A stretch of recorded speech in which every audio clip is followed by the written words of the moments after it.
So let's keep that train of thought with our first panel today, Assessing Speaking at a National Level. Welcome, Ms. Caroline Westbrook, chair of our panel discussion. Hello, thank you. Nice to see you all. Good morning, everybody, and thank you very much for joining us here in our panel discussion, as Johanna said, on assessing speaking at national level. As I'm sure you're all aware, assessing speaking is often challenging, irrespective of whether we do this in a classroom-based environment or in a more formal summative environment.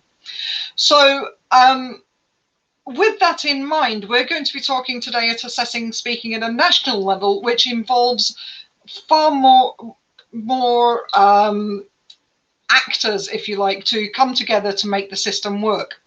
So we have to combine the curriculum, which means providing opportunities for practicing speaking. We need the materials to actually practice speaking, but also, perhaps most importantly, we need trained teachers who can help to develop students' speaking skills and to assess these skills effectively. And they also need to have a good understanding of how to communicate the results to other stakeholders. So today we're going to discuss what is involved in speaking at a national level. As Johanna said, my name is Dr. Caroline Westbrook, and I'm joined by an international panel of 6 speakers who are here today to share their insights from around the world. And so without further ado, let me introduce our speakers. The first speaker is Gabriela Kaplan, MA, who is the coordinator of English programs at Planteval in Uruguay. She has vast experience in teacher education, and Gabriela will be talking about a technology-mediated speaking test in Uruguay and the challenges associated with that. Our second speaker today is Professor Ivonne Collada, who is the director of the Language Center at the Universidad de las Ciencias Informáticas in Havana, and coordinator of the Cuban Language Assessment Network. Yvonne will be talking about a nationwide certification system for higher education in Cuba. I should also say that Yvonne's co-presenter is also here. That's Professor Ioanni Gardia. So welcome, Professor Ioanni. Our third speaker today is Professor Yan Jin from Shanghai Jiaotong University. Professor Yan Jin is the president of the Asian Association for Language Assessment in China, and Professor Yan will be talking about the spoken English test of the College English Test in China, which she has played a huge role in. Next up, we have Professor Gladys Quevedo Camargo, professor at the University of Brasilia in Brazil. Professor Gladys is a language testing and assessment researcher as well. So Gladys will be discussing some of the challenges that they are currently facing in the Brazilian context. Our fifth speaker is Dr. Neus Figueras, a part-time lecturer at the University of Barcelona for over 20 years, also the coordinator of curriculum development and standardized assessment at the Regional Ministry of Education in Catalonia in Spain. And Neus will be telling us about the situation in Spain and discussing some of the issues and challenges around speaking in Spain. And last, but by no means least, we have Professor Adriana Paula Vendecabrico, who is the English coordinator and researcher at the Universidad Nacional Abierta y a Distancia. And she belongs to ASOCOPE, a non-profit professional organization. And she will be telling us about an interesting speaking test in Colombia, in which test takers have the opportunity to integrate English, culture, and history. So without further ado, I would like to hand over to our first speaker, Gabriela. Over to you, please. Thank you very much, Caroline. I'm sharing my screen. I hope you can all see it. Thank you for the honor of being part of this panel. I work at Ceibal, which is the in Uruguay, and I coordinate Ceibal en Inglés, which is the EFL program at Plan Ceibal. It teaches children in 4th, 5th, and 6th grades, and it also has a complementary program in schools called Conversation Class Program. For all our programs, we use the technology of video conference and 2 different platforms to deliver our lessons. What's the language in Uruguay? If a child attends public education, in primary, there are 3 different programs available depending on what school that child attends. There is the traditional face-to-face program, then English program, which I have said uses video conference and platforms to deliver lessons. And there's a 3rd program, which is catered for kids in rural areas where there's not enough connectivity for them to join, say, well in English. Secondary and vocational schools have only 1 syllabus, but of course this 1 syllabus is administrated and implemented with very degree of variations. We all respond to the Department of Language Policies run by the Central Administration, and all evaluation processes depend on the Department of Evaluation and Education, also of the Central Administration. The Department of Language Policies determined that students finishing primary education are to reach an A2 level of English, and kids finishing middle school are to reach a B level of English. This clearly determined the need to create, validate, and implement regularly national tests. Now, Say Well in English had experience in creating technology-mediated adaptive national tests. Since the year 2014, we've been working together with the British Council to create our adaptive tests that test reading, grammar, vocabulary, listening, and sometimes writing, of course, not adaptive. In the year 2018, with the expertise and constant support of CRELA, a speaking online test was designed and has been an ongoing process of validation. Fumio Nakatsura from the CRELA team and I shall be expanding on this test later. Which have been the main challenges in the creation of an online speaking test? Well, of course, EFL challenges, which activities, how to create an item, how to create the rubrics, the descriptors, how to train the markers. Then the technological challenge, which software use, the logistics, how to prepare the schools, make sure that all schools have enough connectivity and laptops, microphones and headphones, and of course the ongoing validation process. Nevertheless, what I consider to be the greatest is when we all sit at a large table, that is, all the actors of all the programs in primary, all the actors in the programs in secondary and vocational, the actors from the language policy department and evaluation and research department of the central administration, when we all sit down at a large table, do all actors really share the desire to evaluate? Do all actors trust its validity, its reliability? Do they all believe that it is really inclusive, that is, that all kids can take the test? And then, most importantly, once the results come, will all actors be ready to inform stakeholders of the results? Which are the dangers implied? No, so many times we discuss we're testing kids, but really we are probably also testing teachers. Now, I'm not have the solutions to this problem. All I can say is that technical challenges, as difficult as they are, can be overcome with hard and professional work. The other challenges, which are far more related to human relations, are more complex and throughout the period of creation, implementation, and validation in all necessary steps. How do we know if we're working well? Well, basically by seeing the faces at the table. That's more or less wanted to share with you. Thank you very much. Thank you very much, Gabriela. That was really interesting. I'm sure, again, all our listeners today know just how challenging it can be to do an adaptive test, but to do an adaptive speaking test, that must have been even more challenging. So huge congratulations to you and also to the CRELA team for that. And we look forward to hearing more about that later on.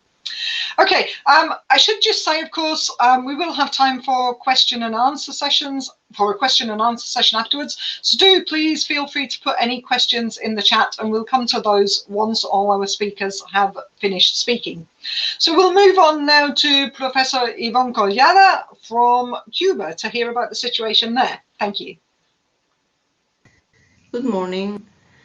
This is a brief report of the work done in the speaking part of a nationwide certification system for English in higher education in Cuba, a project that we presented yesterday here at the conference. I am presenting on behalf of Professor Ioani Garcia Fernandez and on behalf of the whole Cuban Language Assessment Network.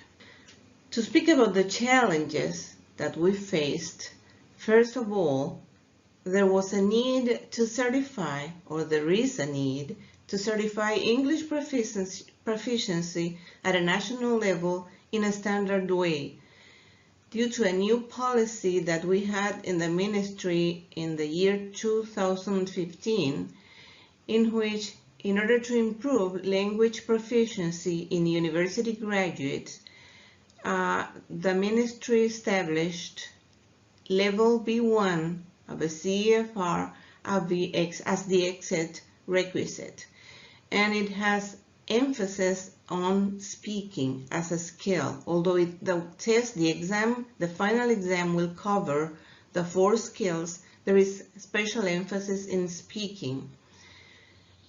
We also had the challenge that we had no access, and we have no access to international tests for certification, since it is not affordable for the ministry, as Cuban education is completely free and subsidized by the state.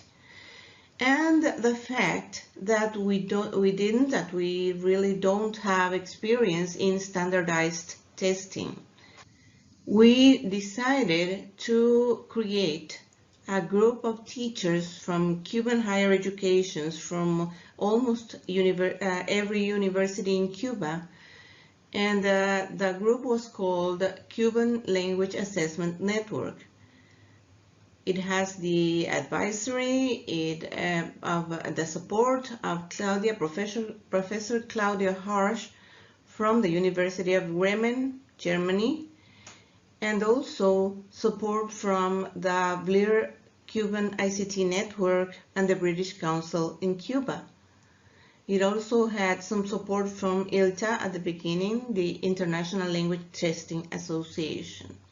The project aims at developing assessment literacy among the CLAN teachers and also preparing them for cascading the literacy in their respective universities. And most importantly, to create, validate, and implement a sustainable CEFR-based teaching and certification system with a proficiency certification national exam. Among the preliminary results that we already have in the project are the test specs for every skill, and specifically for speaking, we're stating that it is a multi-level exam, that the construct covers B1 and A2 main skills, and the exam spans from A1 plus to B1 plus. As to the task types, we include both interactive and monologic tasks, and the topics cover general, everyday, familiar topics, and professional and academic topics accessible to a general audience.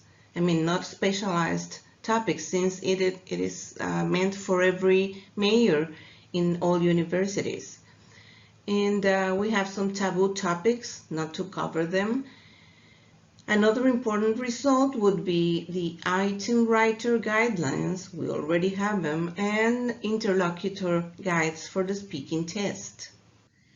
But perhaps the most relevant outcome is the development of rating scales for the speaking part of a test. These are analytical scales that have been designed using intuitive, qualitative, and quantitative stages. We have covered the two first stages so far. The scales are analytical.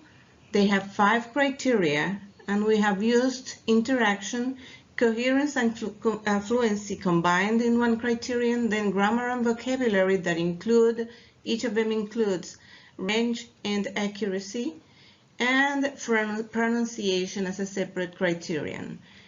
In the intuitive phase, the descriptors taken from the CEFR, CV, and other internationally recognized proficiency descriptors and scales, but always taking into account the local needs and the assessment traditions in the country, they were adapted to those needs that we had in the local context.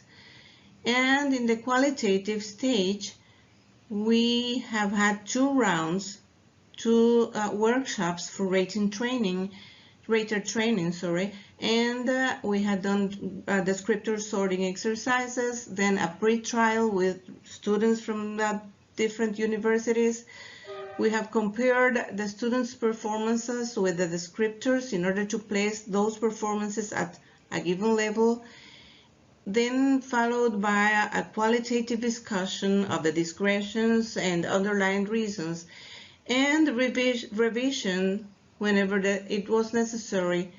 And so far we have now a 6th version of the descriptors of the rating scales, and we are almost ready to start the quantitative phase of this project with a nationwide piloting phase.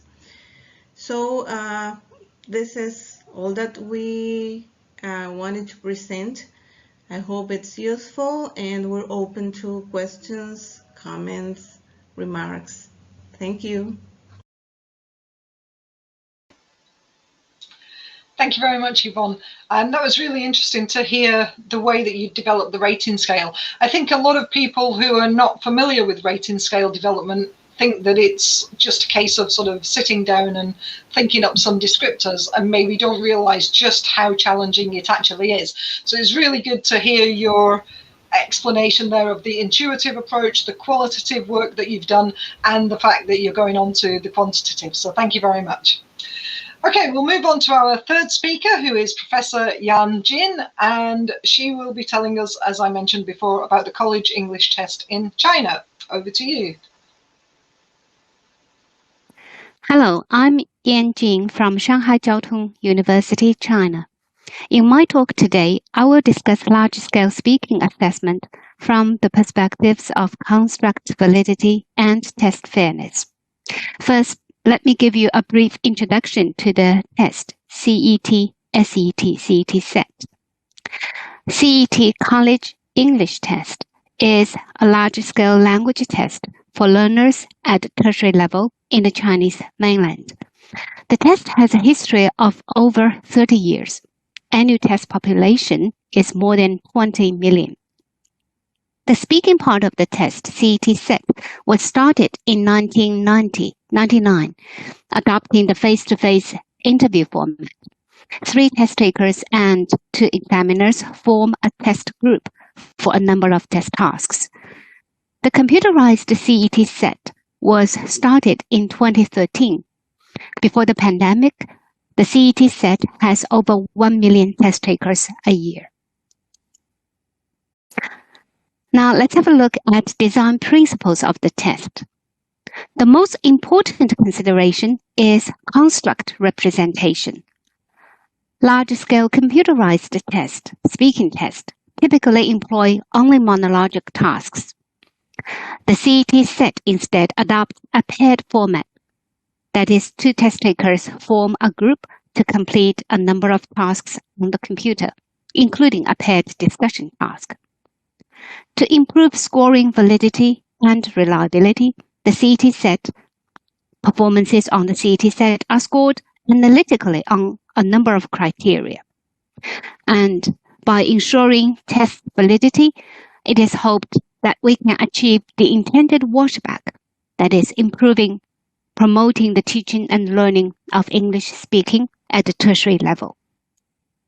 Measures have been taken to ensure test fairness, for example, avoiding topic bias, avoiding the interlocutor effect caused by co-construction of discourse, and avoiding rater bias by using double scoring, and so on. Here is an illustration of the CET set Band 4 test formats. We use tasks like read aloud, question and answer, individual presentation, and paired discussion. CET set Band 6 has a similar format. So we have question and answer, presentation, discussion, and follow-up check. The three categories of criteria, and 6 actual criteria are used in human scoring of the CET set. Now, finally, I will say a few words about challenges facing the CET set. This diagram illustrates the activity circle of assessing speaking, and we think there are fairness issues at each of these stages. I will focus on the competing demands for construct validity and test fairness during test design, delivery, scoring, and score interpretation. At the design stage, to assess interactional competence, the CET set uses a paired format and a paired discussion task, as I've just mentioned.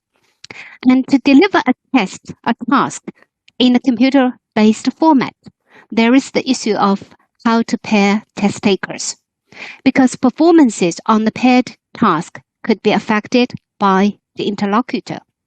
In the CET set, test takers are randomly assigned an interlocutor.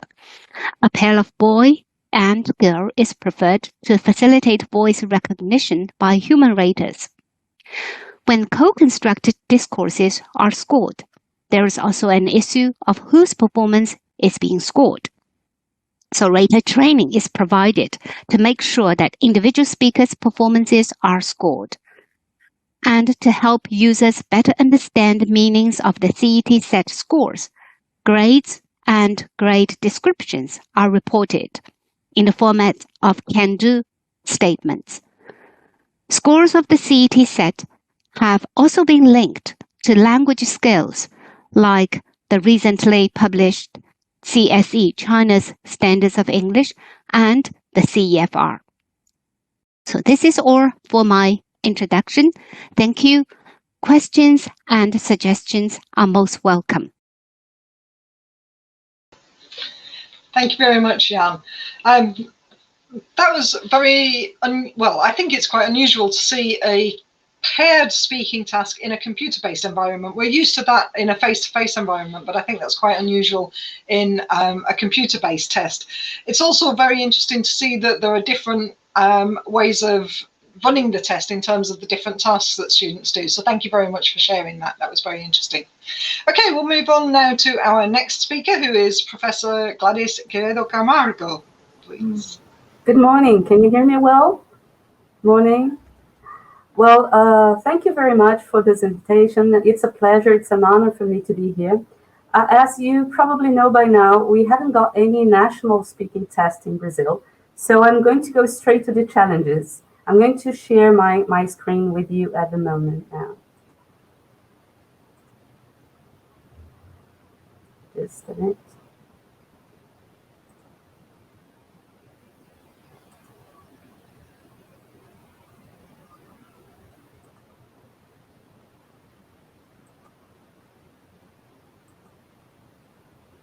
Mm-hmm.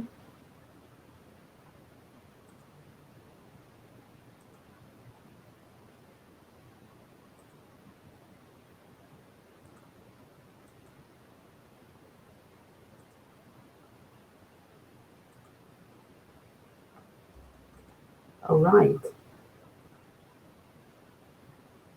Well, I'm going to start by reading my presentation title. It's Assessing Speaking at National Level, Challenges to be Faced in Brazil. Well, I'm going to start by talking a little bit about the context. As you probably both know by now, we have one exam at secondary level. It's called ENEM.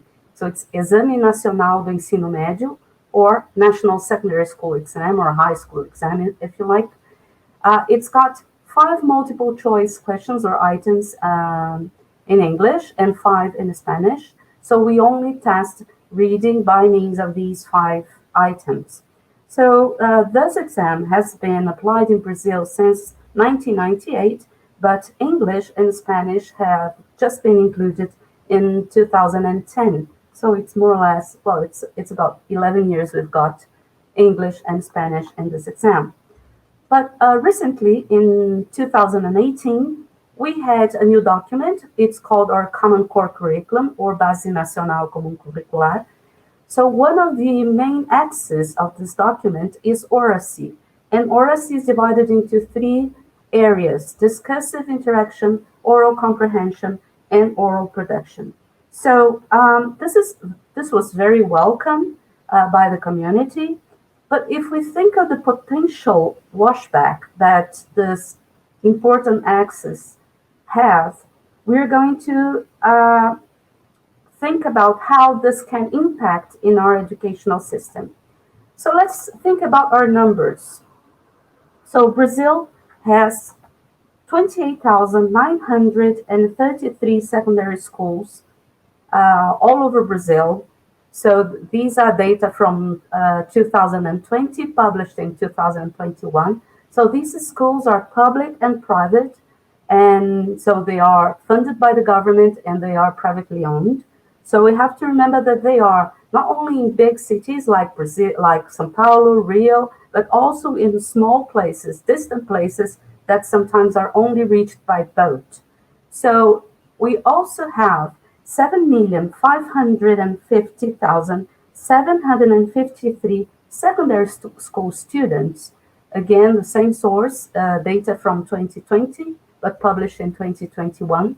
So these students have very different background, and they have different levels of English proficiency. We haven't got data, but experience says that they are usually at around A1 or A2 of the CEFR.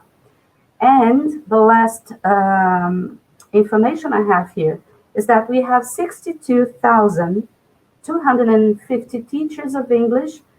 These numbers are from 2017, actually. We haven't got updated numbers, and this is published in a British Council report that was published in 2019. So again, we have different language teacher education, and we have different levels of English proficiency, and data that we have says that we don't have teachers that are much beyond A2 or B1. So just to emphasize, this is all over Brazil in 27 states, plus the federal district, Brasilia, where I am at the moment. Now, what are the challenges that I see? Well, actually, not only myself, but some groups that I belong to that discuss assessment and testing. So first of all, national speaking exam. If we come to the point of discussing a national speaking exam, we'll have to define the constraint. We'll have to align it with the Brazilian National Core Curriculum, because again, at the moment, we only have a standardized test that tests reading by means of 5 items. And we'll also have to design an online exam to cater for the size of Brazil. In terms of schools, we would have to think about the equity of resources and teachers' work conditions. Again, remembering that Brazil is huge and has very, very different realities in the different regions. In terms of teachers, we have to improve teachers' language proficiency and language assessment knowledge and literacy. So this is a huge, huge challenge that we have. I'm focusing on teachers, but of course we would have to work with language assessment literacy of other stakeholders as well. And then students, We will have to worry about equity of opportunities to study and access to resources. For example, access to equipment to be able to take the exam. Well, these are the references I used. I thank you very much for listening to me and for being here today. Thank you.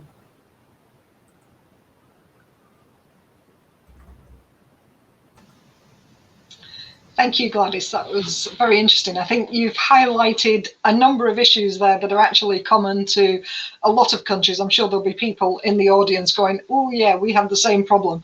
You know, the problems with designing the curriculum in line with the national curriculum, aligning that then to the exam.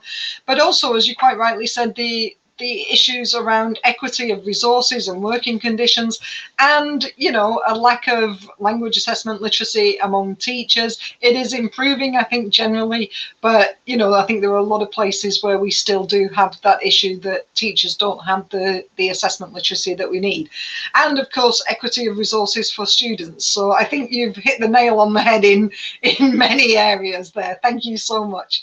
Okay, we'll move on to our penultimate speaker, and that is Dr. Neus Figueras, please. Hi, everybody. I think that you're going to see my presentation now. Can you see it okay? Hello?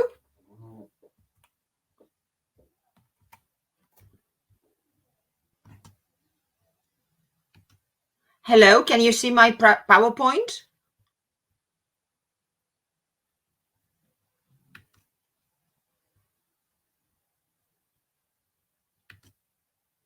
Hello, can you see my PowerPoint when I share it? I can't hear you.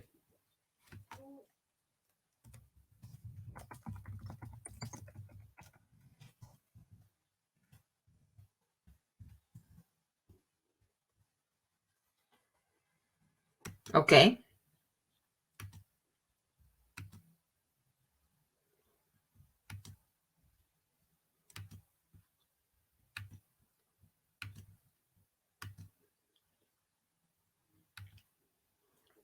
Is that okay? I'm afraid. Oh, I'm so sorry. Yes, okay then. Okay, I'll go on. It's just that. Okay. Okay, here we go. It's been a pleasure to be part of this because I've learned a lot from listening to other colleagues. And wait a minute, I can't see my full screen now. Oh my God, should be no problem with this. Again.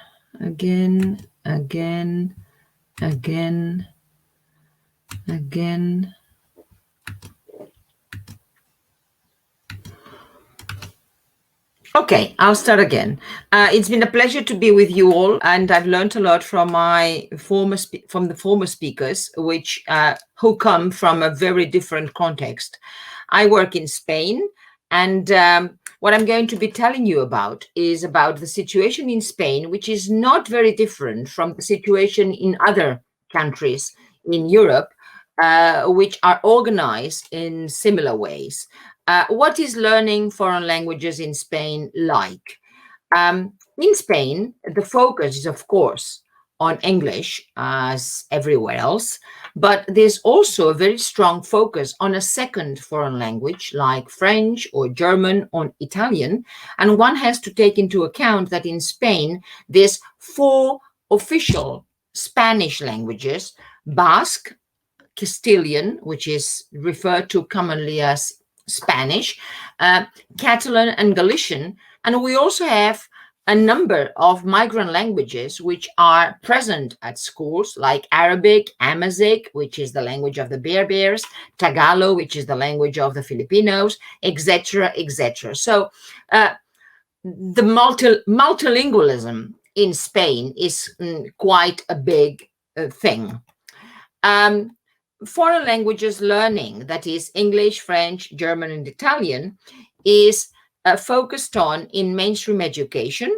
In infant and primary basic, it is only 1 foreign language. In secondary, there's a tendency to have a second foreign language, which may be French or German. English is normally the first foreign language.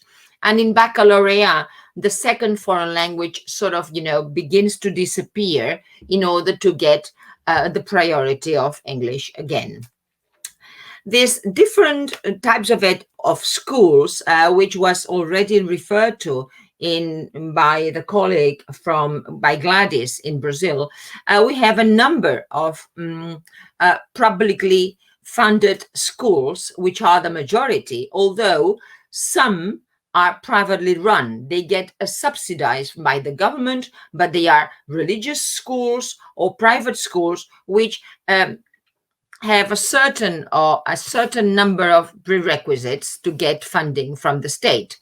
And then we have private schools, 100%, which for a number of reasons do not get funding from the state, either because they are either boys' schools or girls' schools. If you're not comprehensive, you don't get any funding from the state, etc. And this type of schools, publicly funded and privately run, and private 100%, amount to 25% of the schools in Spain.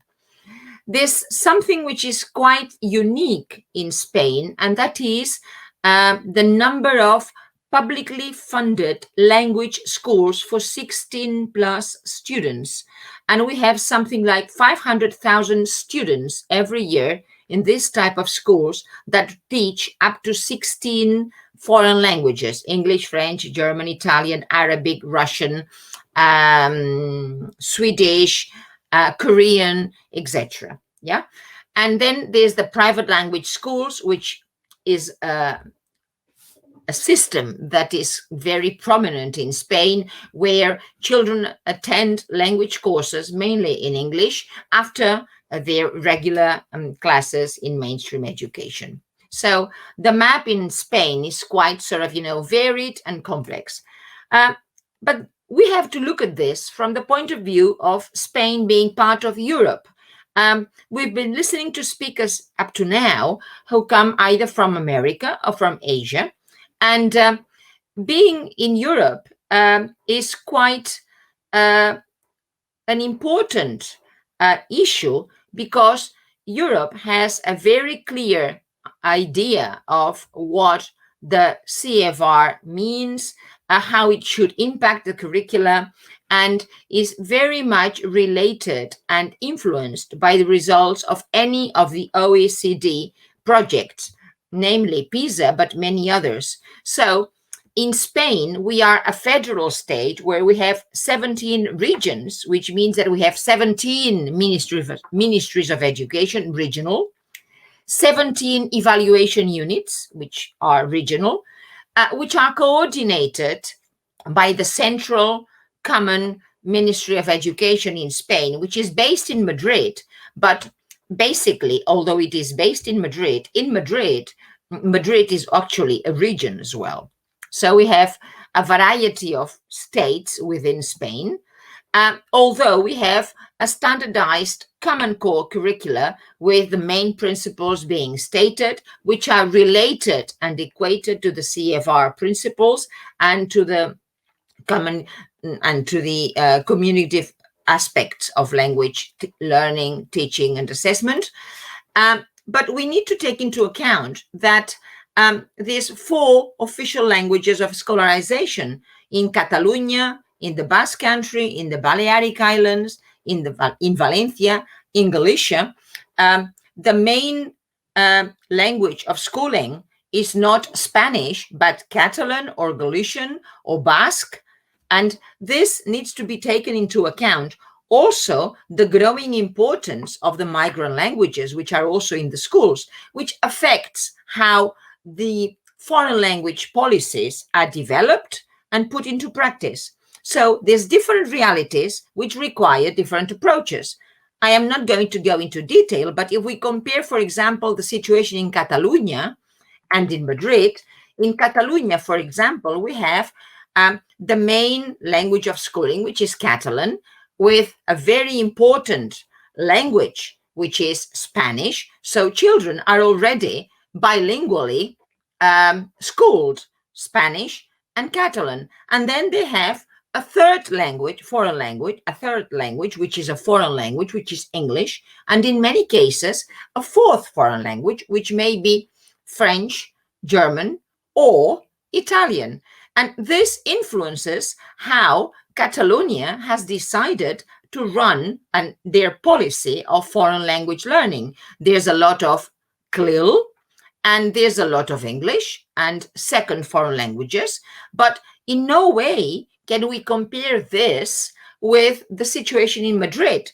In Madrid, for example, the language of schooling is Spanish. It is a monolingual region. So they talk about bilingual schools, meaning that the bilingual schools actually teach and assess English and Spanish. They are more and more look at other languages, but basically they look at English and Spanish. So the different realities require different approaches. I am not going to focus on how different the achievement levels are in Catalonia or Madrid or Castile or Galicia, because it very much depends on the students and the schools. In theory, students in Spain should leave secondary education and enter university with a B1 level of English, and they are not allowed to leave university with their degree, with a BA, if they have not reached a B2 or they can qualify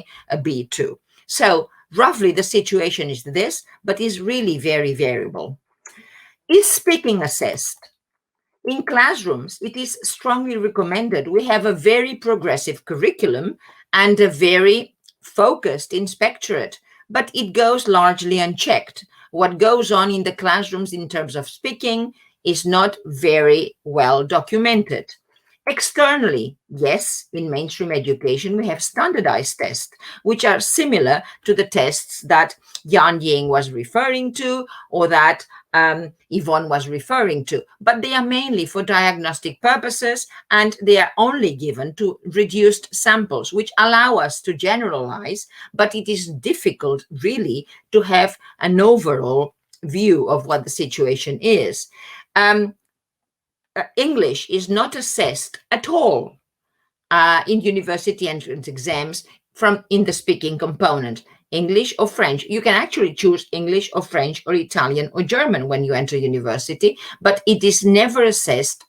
Speaking is never assessed.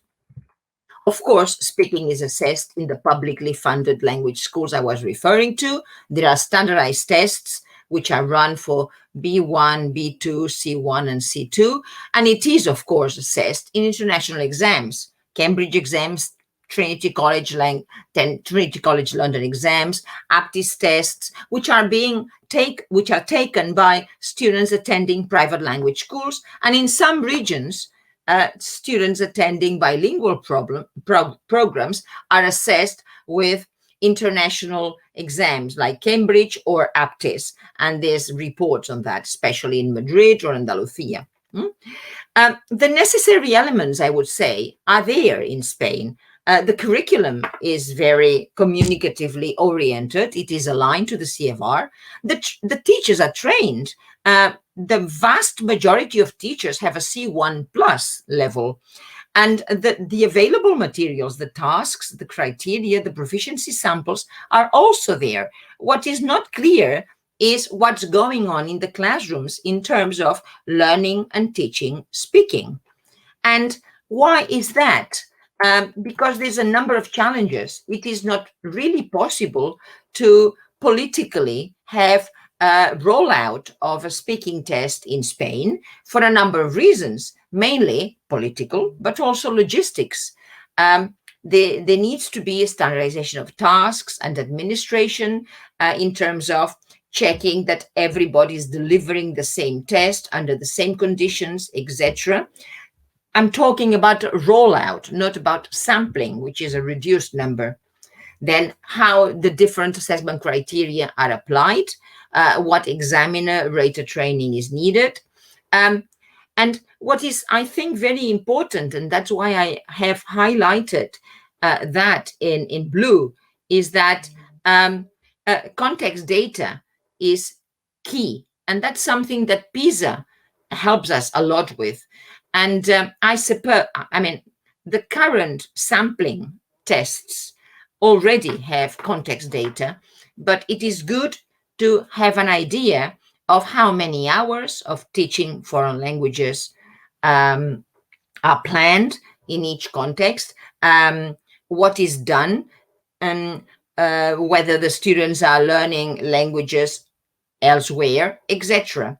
And then there's the other issue of the growing role of IT and artificial intelligence in administration and scoring. So far in Spain, all the assessment of speaking has been done face to face. We really are envious of China that they can really do that.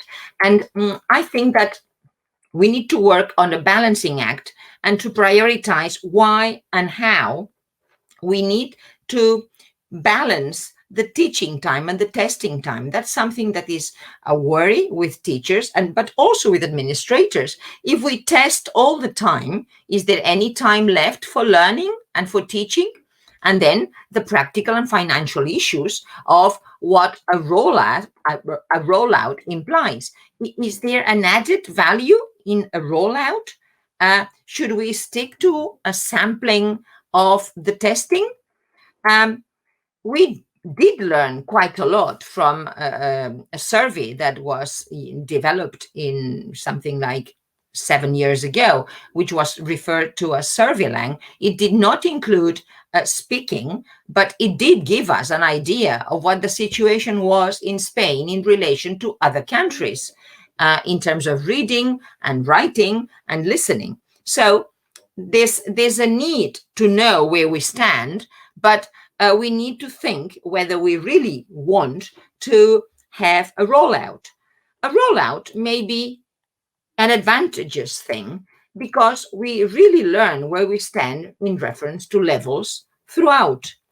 We raise awareness on the importance of oral communication. The message is sent to all schools, all teachers, all the population, and of course, the press, the media.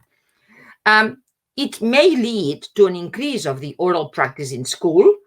It may, of course, improve proficiency levels, but it may guarantee compatibility across schools, across regions, transparency where we stand, portability, which is something that whenever we talk about the testing of speaking, we talk about assessing language as it is spoken and language as it is used, which means that we will be able to send students abroad and they would not need to have an internationally recognized test.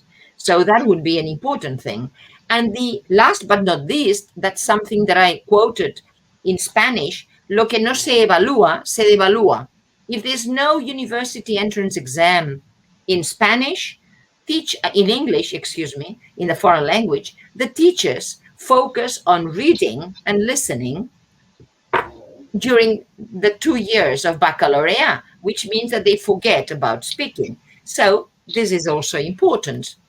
So will the future change? I think it will, because of two reasons. First, the companion volume has increased the focus on oral interaction and mediation. And this, I think, will have a huge impact in how languages are taught and learned and assessed. The other thing will be the 2025 Foreign Language Assessment Program that is held by PISA. PISA has a huge impact in language policies, in country policies.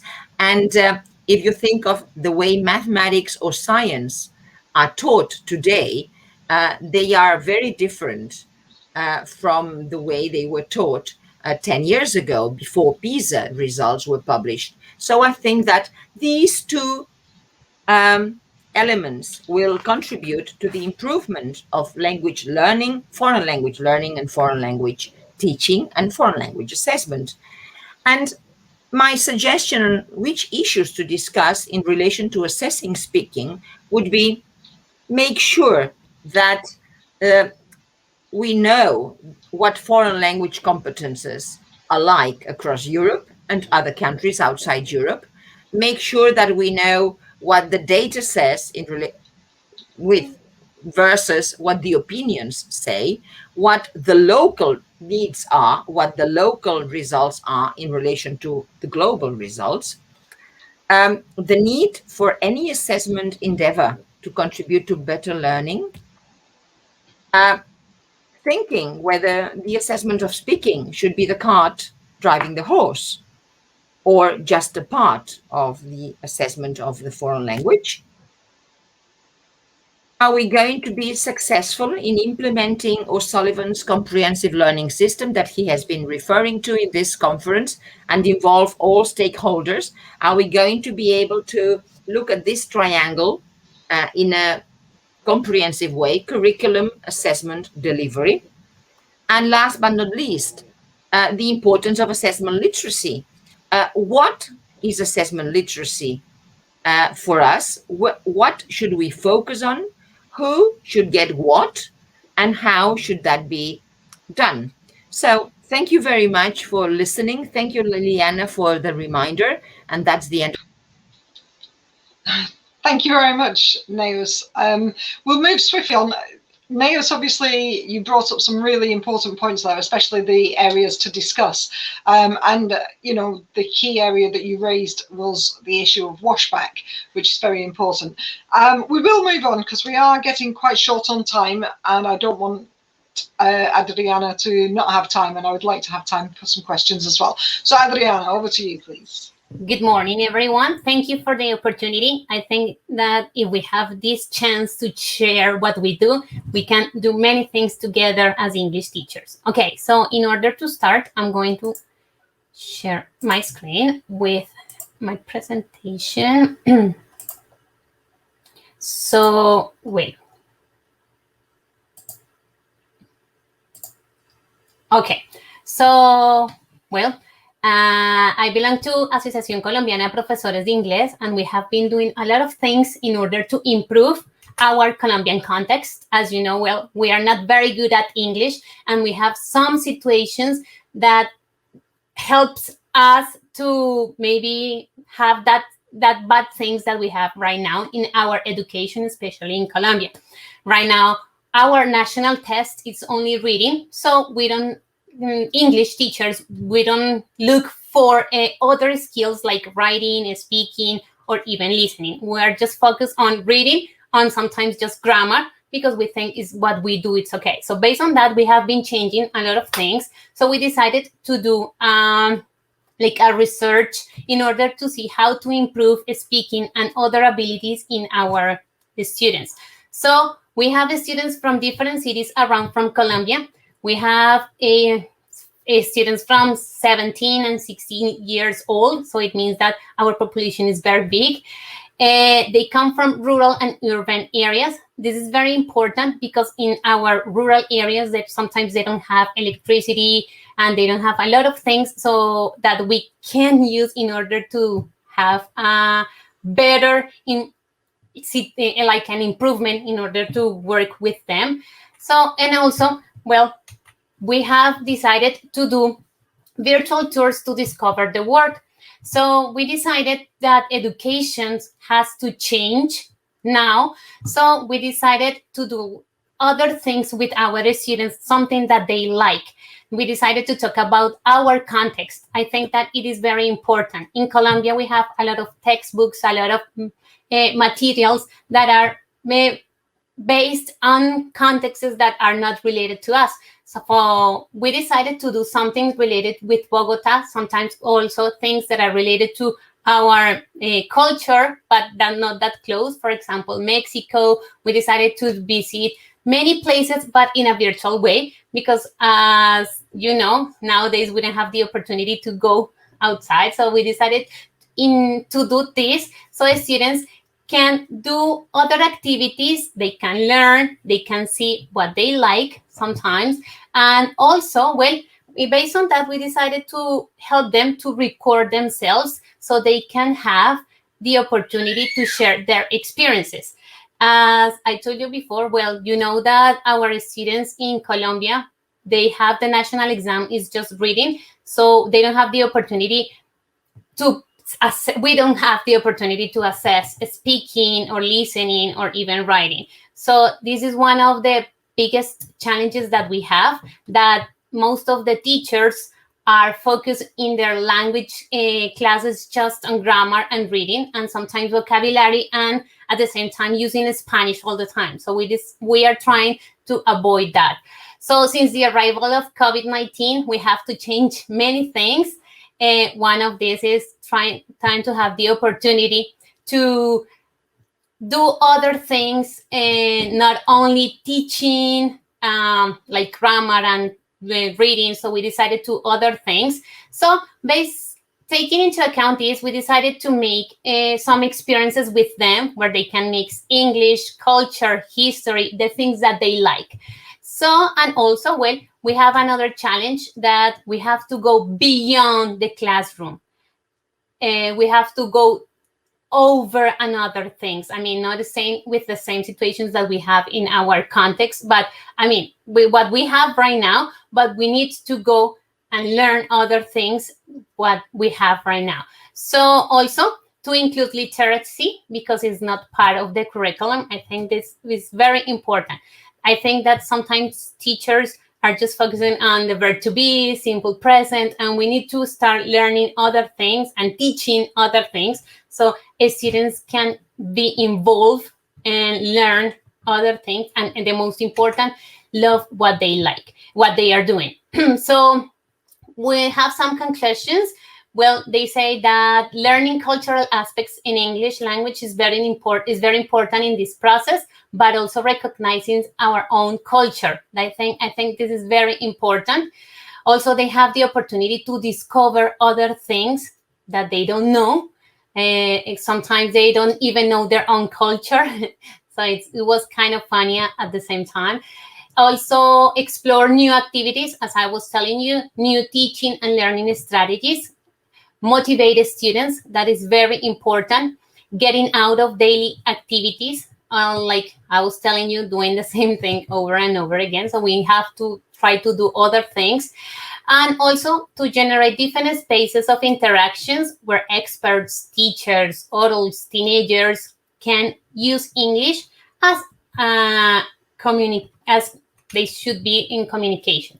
So I have this quote that is very important. To be a good teacher is not enough to master the knowledge object of a study. His task as a pedagogical mediator transcends the mere transmission of content, and instead of offering content as the finished knowledge, what he must offer are strategies that stimulate students to assume the process of knowledge constructions by themselves. So I think that this is very important, to motivate our students, to give them strategies to help them to improve many other things so they can learn other things and practice, especially practice like not only reading, as I was telling you, but also to practice all the things that we have, reading, listening, writing, and speaking, that it's very important. So we can have that opportunity in order to communicate. That is one of the most important things. And that will be it.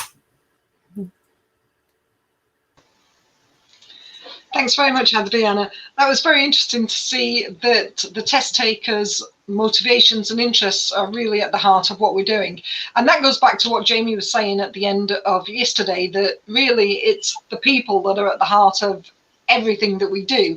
And that's really coming across both in today's session and came across obviously yesterday as well. Okay, we've had a few questions. We're only going to have time for a couple. So I would also encourage the speakers to go back through the chat and please respond to some of the comments and the questions. But we had a question, first of all, from Catarina Diaz to Gabriela, which is, how do you manage those tests in primary and secondary levels, please? I'm not sure I understand the word manage there, but what we do is at the moment we're just working to validate the tool. So we've tried it in around 1,000 students only. We're going to do a validation later this year when we hope the kids will be back at school. But yeah, at the moment the test is addressed for kids in 6th grade primary and then 3rd grade secondary. So at the moment in which kids move from one moment in their educational life to the next. I don't know if I've answered the question. Okay, thanks.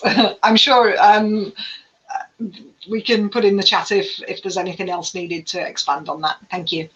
I now have a question from Patricia Amado Alarco Vizcarra to Jan, please, and that is, in terms of validation and due to the high number of candidates and students taking the test at national level, can speaking sessions be recorded for further quality control in terms of fairness and reliability?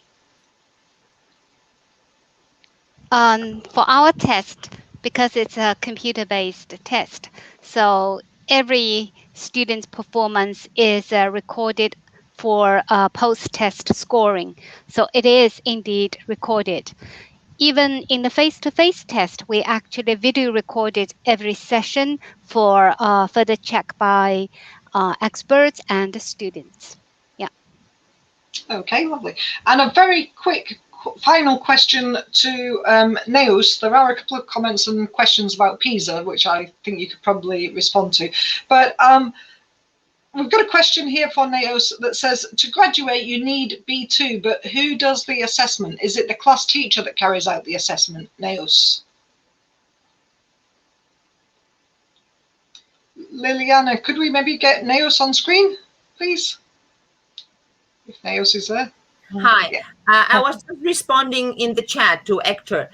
This means that students need to provide an official recognized certificate from a wide list of recognized standardized certificates, which include 4 skills tests: Cambridge, APTIS, Trinity College London, TOEFL, or the official language schools from Spain, which also include a speaking test. So it's not the school teacher or their own teacher, but a certificate, a standardized exam. Okay, lovely. Thank you very much for that, Neos. Okay, so we are unfortunately out of time. It's been extremely interesting to hear the different perspectives from everybody around the world, obviously with the focus on Latin America, but also with insights from different countries. So thank you very much to the organisers backstage who have been putting us on and off screen and making sure that everything is running as it should be. But of course, a huge thank you to all of the speakers here today, and thank you to everybody that's been interacting on the chat. I hope you've enjoyed it.